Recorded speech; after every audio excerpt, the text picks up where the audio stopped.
બોર્ડના વિદ્યાર્થીઓને એક ગુજરાતી વિષયમાં સૌથી વધારે તમે માર્ક્સ લાવી શકો એ માટે આપણે લેખન કૌશલ્યના કેટલાક બાબતો જોઈ રહ્યા છીએ. એમાં આજે આ વિડીયો મારફતે આપણે સંક્ષેપીકરણ કઈ રીતે કરવું, કારણ કે સંક્ષેપનો પેરેગ્રાફ પ્રશ્ન પેપરમાં આપેલો જ હોય છે. આપણે માત્ર એમાંથી સંક્ષેપ કરવાનો હોય છે. તો ઘણા બધા વિદ્યાર્થીઓ આની અંદરથી થોડીક ભૂલ કરતા હોય છે. તો આજે એ તમારાથી ભૂલ ન થાય એ ભૂલ સુધારવા માટેનો આ એક સરસ મજાનો વિડીયો તમારી સમક્ષ મૂકેલો છે. વિડીયો નાનો છે પણ ખૂબ ઉપયોગી છે, એટલે એક વખત અવશ્ય જુઓ.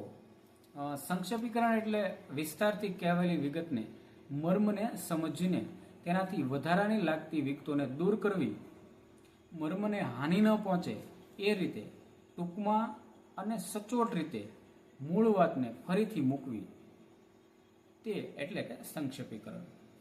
સામાન્ય રીતે સંક્ષેપીકરણ એટલે મૂળ લખાણના પરિચ્છેદનો ત્રીજો ભાગ લખવો. તે આપણે ઘણા બધા વિદ્યાર્થીઓ ત્રીજા ભાગમાં પહેલી લાઈન લખે, વચ્ચેની લખે અને છેલ્લી કરીને કામ પૂરું કરે. પણ વિદ્યાર્થી મિત્રો આ રીતનું હોતું નથી. તમારે ખાસ એક બાબત એ યાદ રાખવાની કે ત્રીજો ભાગ એટલે તમારે અપાયેલા પરિચ્છેદના શબ્દો કે વાક્યો ગણીને તેનો ત્રીજો ભાગ કરવો, એવો અર્થ નથી.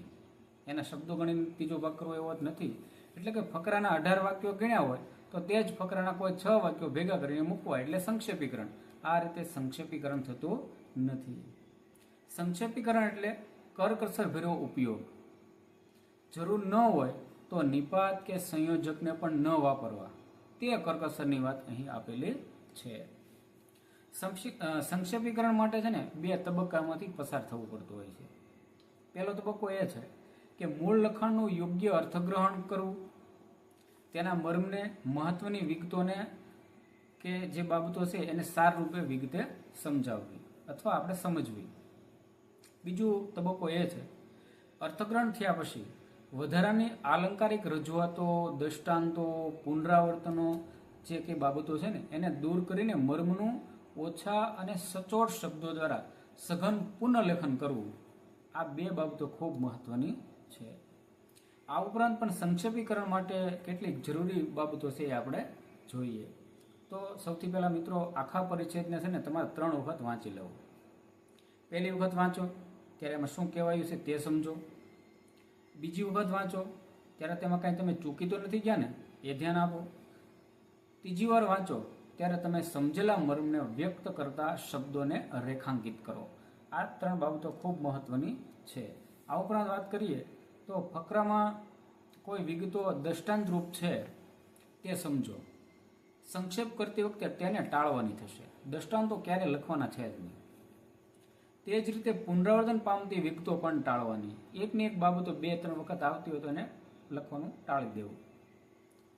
મર્મને સીધી ન સ્પષ્ટતી હોય તેવી વિશેષણ, ક્રિયા વિશેષણ અને ગૌણ વાક્યો વગેરે જેવા ભાષા સામગ્રી પણ ન લેવા, એને પણ દૂર કરવા.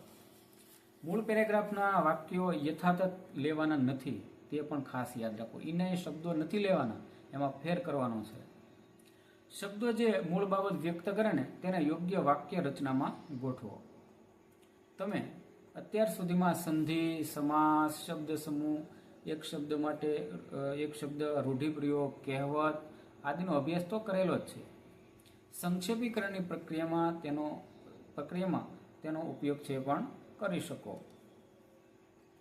આ વાક્યોને મૂળ પરિચ્છેદના સઘન સંક્ષેપરૂપ ફકરા તરીકે લખો.